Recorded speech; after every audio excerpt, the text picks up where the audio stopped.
Ndonse se u miratua nga qeveria e mëparshme e Serbisë tetorin e kaluar, dy projekt ligjet që kishin të bënin me Kosovën raportohet se janë tërhequr në heshtje nga procedura parlamentare, së bashku me 41 akte të tjera ligjore nga qeveria e sapo emëruar e udhëhequr nga kryeministri Gjuro Macut.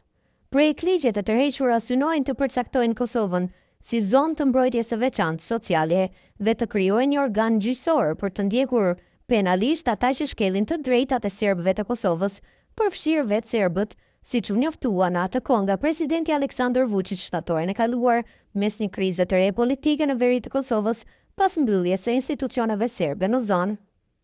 Edhe pse qeveria më parshme i formalizoi propozimet dhe ja paraqiti ato parlamentit më 29 tetor 2024, kabineti i ri informoi Asamblen Kombëtare më 17 prill, vetëm një ditë pasi u botua, se do të tërhiqte të gjitha legjislacionet e pezulluara të paraqitura nga paraardhësi i saj. Kosev siguroi një dokument që rendiste 43 akte të tërhequra,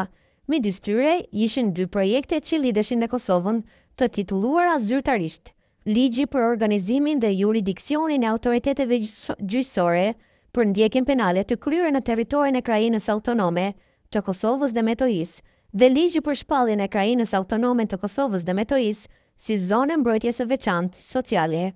Presidenti serb Vučić u zotua në atë kohë se me ligjet në fjalë do të mbronte serbët në Kosovë pas tensioneve në rritje.